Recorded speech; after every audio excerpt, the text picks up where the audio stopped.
Hello students, how are you? I hope you are fine and studying well. कल हमने lesson first the tiny teacher read किया था। आज हम उसके आगे का लेसन रीड करेंगे। कल हमने हाफ लेसन रीड किया था, आज हम आगे लेसन रीड करेंगे। तो हमारा लेसन किसके बारे में था? ये चींटियों के बारे में था कि जो चींटी होती है वो कितनी मेहनती होती है और कितनी बुद्धिमान होती है और उनसे हम बहुत कुछ अपनी लाइफ में सीख सकते हैं। तो आइए आगे रीड करते हैं। The queen ant has a pair of wings which she casts off before she begins to lay eggs. Lay eggs क्या होता है? अंडे देना। Begins start आरंभ करना। ठीक है। पेयर ऑफ विंग्स क्या है? पंखों का एक जोड़ा। कास्ट ऑफ होता है उतारना।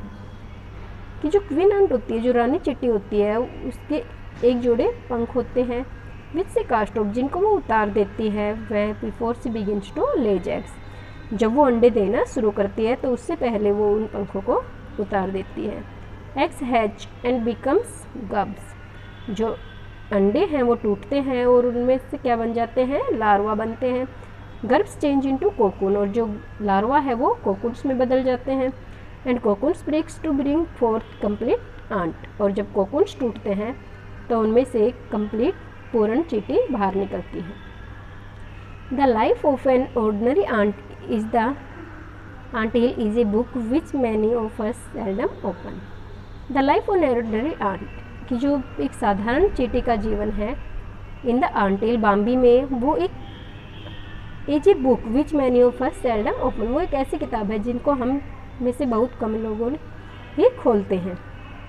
The queen is the mother of the entire population. Population क्या होती है? जनसंख्या।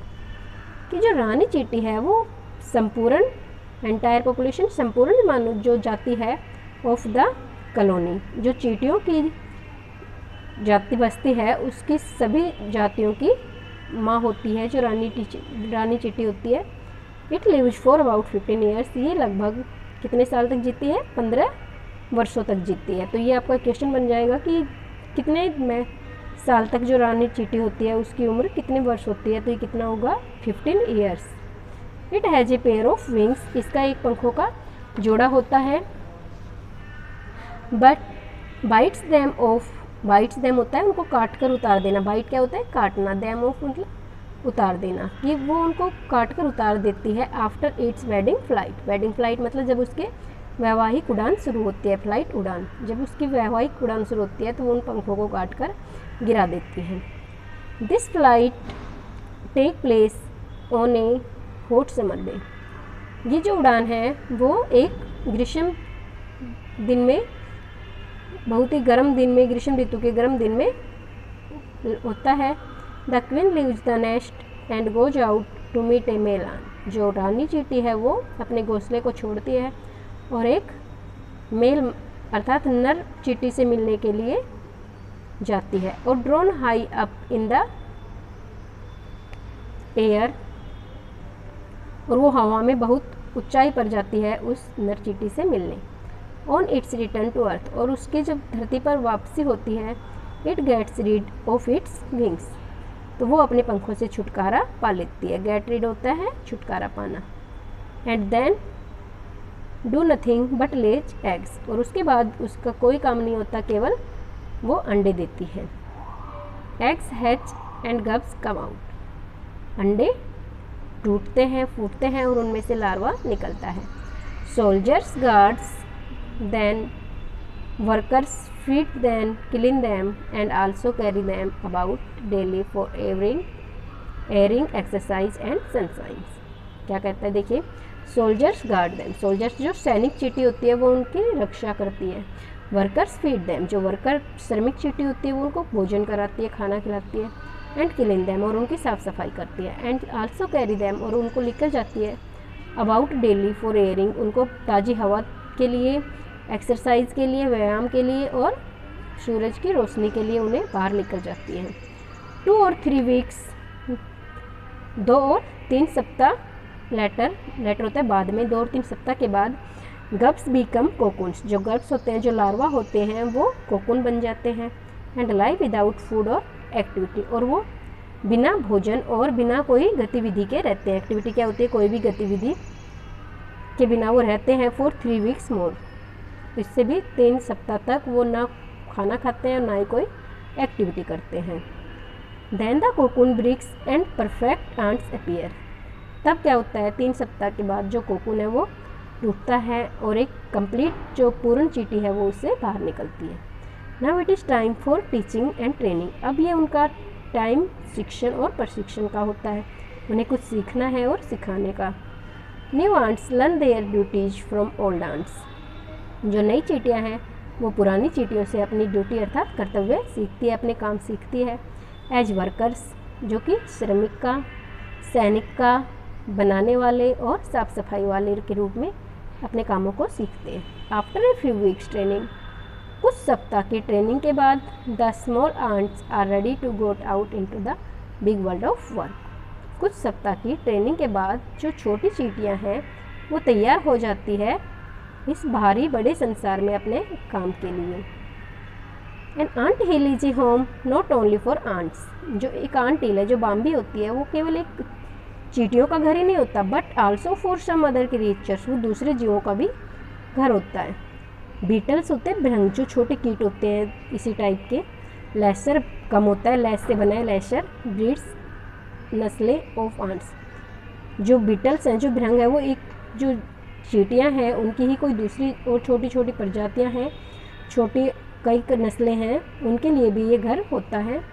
एंड ग्रीन फ्लाई होती है माहू, ये एक प्रकार की मक्खी होती है जो माहू होती है। Why do ants want these aliens creature to live in their nest. Why do ants, कि ये जो चींटियाँ हैं ये क्यों चाहती है कि दीज एलियन होते हैं जो दूसरे ग्रह पर रहते हैं, जो एक आम मनुष्य की तरह नहीं होते हैं, कि ये दूसरे जीवों को, दूसरे ग्रह पर रहने परग्रही जीवों को क्यों चाहती है कि उनके घोंसले में आकर रहे। फॉर सेवरल रीजन्स, इसके बहुत सारे कारण हैं। रीजन होते हैं कारण, सेवरल होते हैं अनेक, इसके अनेक कारण हैं। Some give off smell pleasant to the ants sense. इनमें से कुछ अच्छी स्मेल होती है, सुगंध देते हैं, जो कि चींटियों को पसंद होती है।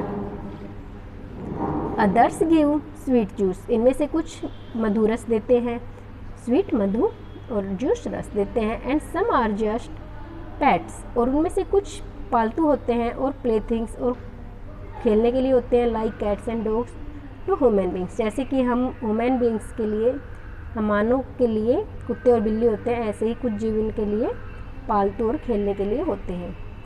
The green fly is the ant cow. जो ग्रीन फ्लाई क्या बताया था मैंने अभी, माहू। जो माहू होती है वो चींटियों की गाय होती है। The ants train it to give honey dew like milk. जो चींटियाँ होती है वो इसको ट्रेनिंग देती है, प्रशिक्षित करती है हनी ड्यू, कि वो उन्हें लाइक मिल्क, दूध की तरह मीठा रस दे। With a touch of their antenna, वो अपने एंटीना से स्पर्श करते हुए, they milk is just as we milk the cow. वो उसे उसी तरह दूध निकालते हैं जैसे कि हम गाय को दूधते हैं। Have humans learn as much as ants have. क्या मनुष्य ने भी उतना ही सीखा है जितना कि चींटियों ने सीखा है? परहैप्स, शायद, दे हैव, हाँ उन्होंने इतना ही सीखा है। But they haven't put their learning to good use, लेकिन वो अपने इस शिक्षा का कोई सदुपयोग नहीं करते। They may still learn a few things from the tiny teacher, और अब भी वो इन छोटे शिक्षक से बहुत कुछ बातें सीख सकते हैं। क्या क्या है वो? हार्ड वर्क, कठिन मेहनत, सेंस ऑफ ड्यूटी, कर्तव्य निष्ठा, एंड डिसिप्लिन। डिसिप्लिन होता है अनुशासन, क्लीनिनेस, साफ सफाई, care for the young ones, और जो अपने से छोटे हैं उनकी देखभाल करना। एंड अबव ऑल, और इन सबसे ऊपर, ए फर्म लॉयल्टी। लॉयल्टी होती है वफादारी, एक पक्की वफादारी, to the land where they live, उस भूमि के प्रति जहाँ पर वो रहते हैं। अर्थात चींटियों से हम बहुत कुछ सीख सकते हैं, जैसे कि कठिन मेहनत करना, अपने कर्तव्य का पालन करना, हमेशा अनुशासन में। आपने देखा होगा जब चींटियाँ चलती है तो उनकी एक लंबी लाइन चलती है, और आप देखोगे कि कोई भी चींटी लाइन के इधर उधर नहीं जाती, बल्कि सभी चींटियाँ एक ही लाइन में आगे की तरफ बढ़ती है या पीछे की तरफ उल्टी आती है। तो उनसे अनुशासन भी सीखने को मिलता है, उनकी साफ़ सफाई भी सीखने को मिलती है, अपने से छोटे हैं उनकी कैसे देखभाल करते हैं, और इन सबसे ऊपर कि जिस धरती पर वो रहते हैं उसके प्रति उनकी जो वफादारी है वो। तो ये था हमारा लेसन द टीनी टीचर, यह कंप्लीट हुआ।